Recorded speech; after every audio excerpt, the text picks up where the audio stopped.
Hey everybody, welcome back.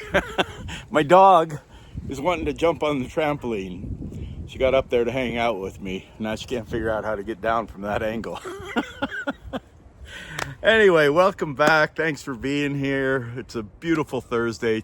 Perfect temperature today. It's supposed to be a high of 69. I've been out working in the yard, trying to green up the grass. I mean, my leaves are all popping out, which is really early.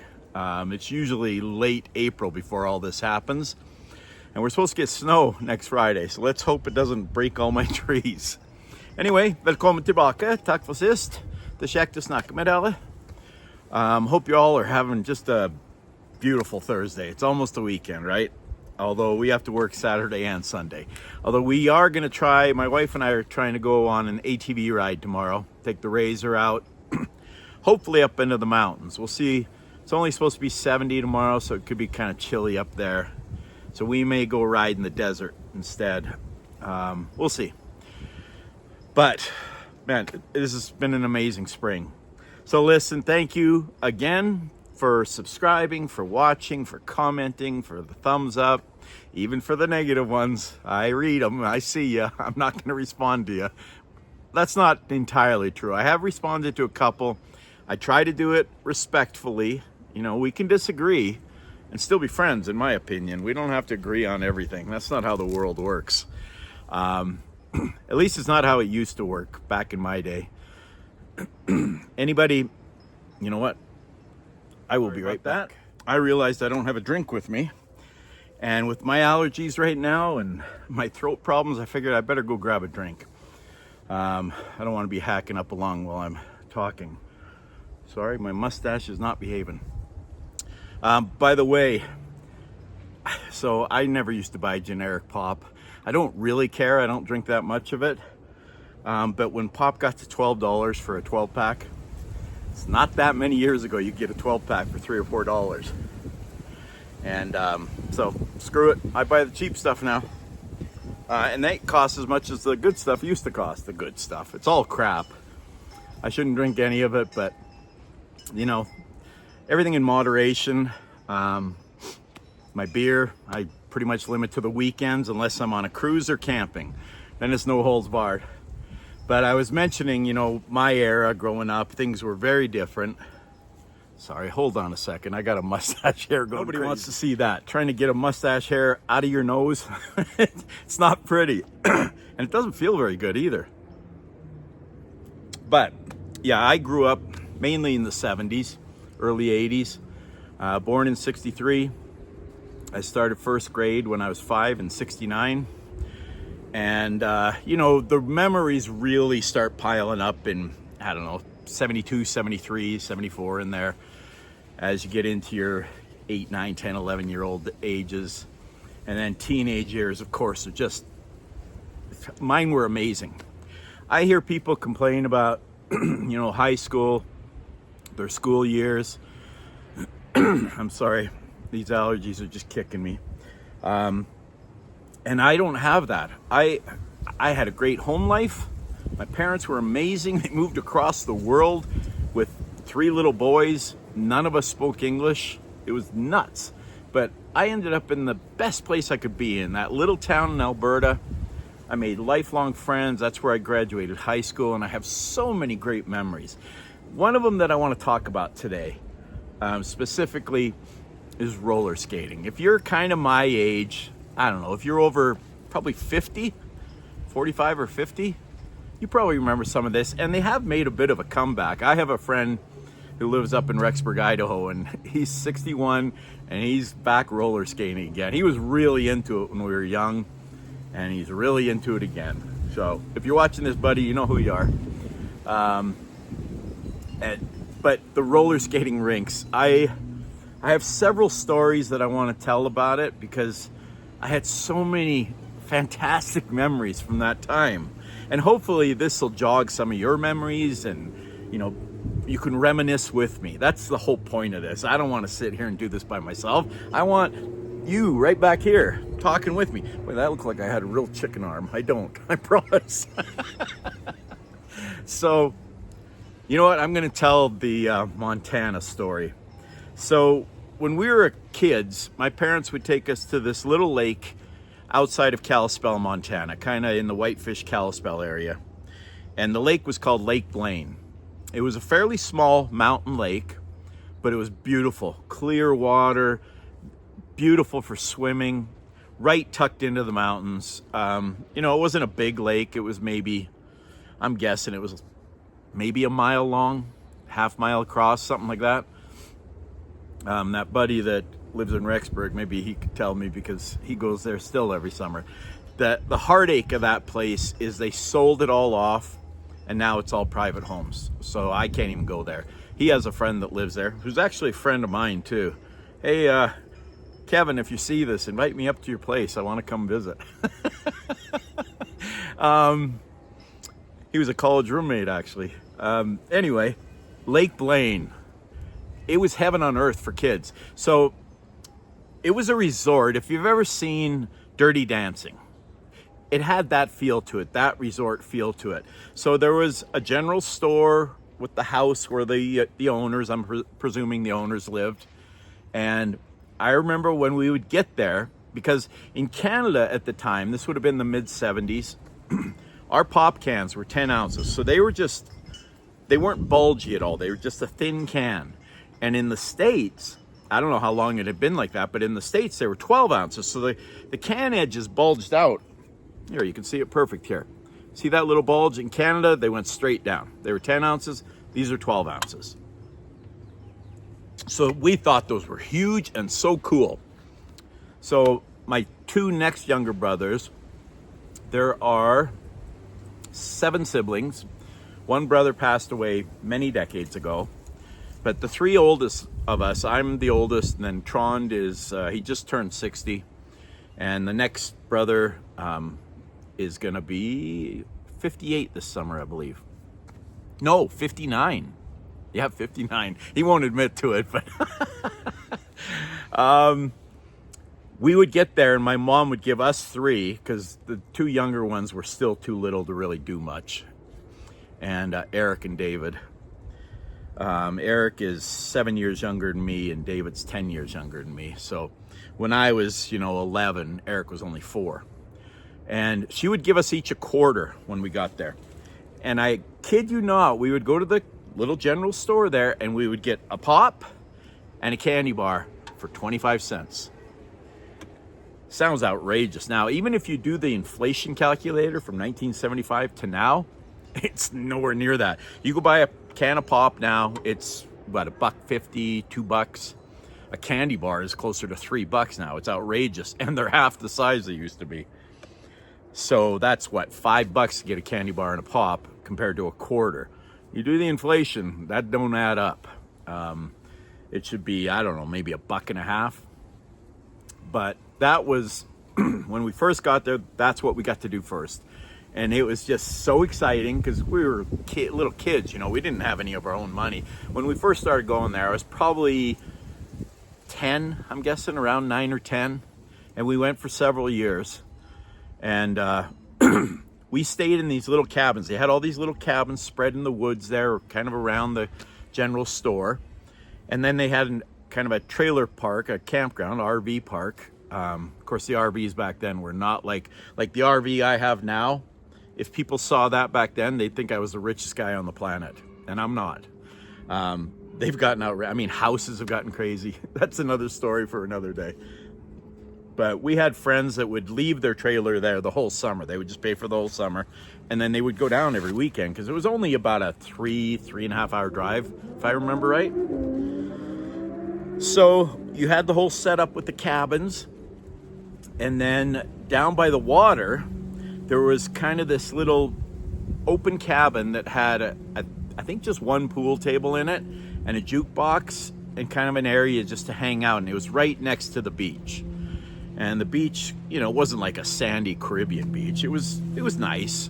And the water was really clear. And then they had it roped off maybe 100 feet out where, you go past that, the water gets quite deep. But there was a little floating dock out there, and you'd swim out there and hang out and felt like you were the king of the world. And the swimming was amazing, but the coup de grace, the the icing on top of the cake was the roller skating rink. And the roller skating rink wasn't open during the day. They would open, I have no idea now. It felt like 8 or 9 at night, but as a kid, more likely it was probably like 6 it opened. And, excuse me. We would go pretty much every night.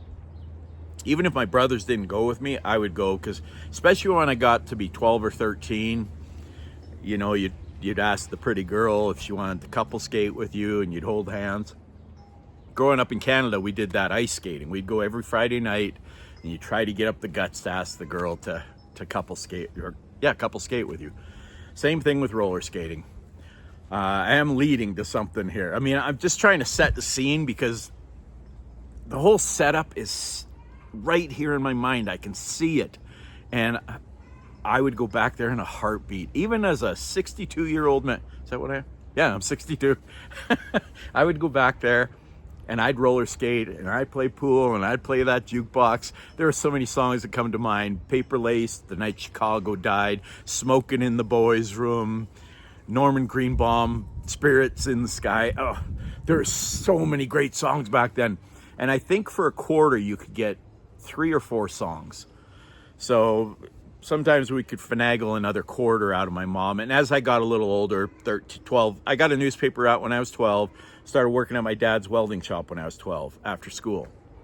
So I always had spending money after that age. So yeah, I'd sit in there, and then we'd go swim, but you'd wait for the roller skating rink to open. And of course in Montana, in the middle of summer, it's light till 10:30. So as the sun sets right outside the roller skating rink, and the lake's all lit up in this beautiful sunset glow, and it's very romantic when you're a young teenage boy and you're hoping to catch the eye of some pretty girl. I was very, very insecure as a boy. Probably up until the age of about 17 or 18. I really had a hard time. You know, back in the day, just tangent here, you should be used to this by now. You remember you could call somebody on a landline, and they had no idea who was calling. There was no caller ID, there was no screen, there was nothing. It was just bring. And you pick it up, and I'd call a girl sometimes 10 times and hang up, just trying to work up the courage to say hi and ask her out. And in fact, the girl I ended up dating for a long time, actually got engaged to her. I did that to her probably 7 or 8 times. When I finally got the nerve to ask her up and she said yes, she asked if I was the one that had called and hung up, and I said, no, that wasn't me. If you're watching this, it was me, I'm sorry. But yeah, she actually told me that she had been waiting for me to call. We had met at a dance, and I just had no self-confidence at all. So when we're roller skating, 12, 13, 14, 15 years old, and I remember this very specific summer, I might have even been 16 at this time. I might have been driving. And there was a girl from my hometown. Like I said, my hometown was only about 3 hours away, and a lot of people came from there down to Lake Blaine on the weekends in the summer. It's just an idyllic place to take kids. There was this girl who was the sister of a friend of mine. He wasn't like a close friend. We were just friends. You know, we were friendly. And he had a younger sister who was, I believe, 1.5 years, maybe 2 years younger than us, maybe a year younger. I remember her name. It was Debbie. I will not give her last name, although odds are she wouldn't remember me anyway. But in Tabor, where I lived, not a chance I was ever going to get the courage up to ask her out. Just wasn't going to happen. She was way out of my league. As far as I was concerned anyway, out of my league. So I remember seeing her at the roller skating rink at Lake Blaine. Oh, and if you remember the jeans in the 70s, oh my gosh. Boy, if you're younger and you're watching this, go back and watch some videos from the 70s, you know, homecoming dances, just hanging out in high schools. The girls, wow, just wow. I don't need to go into detail. That's not my style, but yeah, she was looking very, very good. And I watched her for a long time, and I noticed her glance over a couple times, like maybe some recognition, which she probably knew who I was at the time because I was kind of friends with her brother. And I just sat there chickening out. And I finally decided I'm not in Tabor. I'm not that shy guy that's insecure and no confidence and girls don't like me. And I'm not that guy. I'm on vacation. I can ask her to skate. What's the worst thing that can happen? She says no. That will suck, but I'll get over it. In fact, after I went on a Mormon mission, a girl saying no to me wouldn't even faze me. I had, all kinds of worse things happen than that. Anyway, I finally got the guts up, and I went and asked her to skate, and I don't know how many songs we skated to, but it wasn't one song. It was several, and I got the impression that maybe she liked me. What did I do when I got back home? Never talked to her again. Just stupid. So stupid. I had a girl in my high school class who was definitely out of my league. And we ended up going to the same college. And after our freshman year there, she actually said to me, I don't know why you never asked me out in high school. And I'm like, are you kidding me? You were like the most popular girl. You were dating the most popular jock in the school off and on. No chance I was going near that.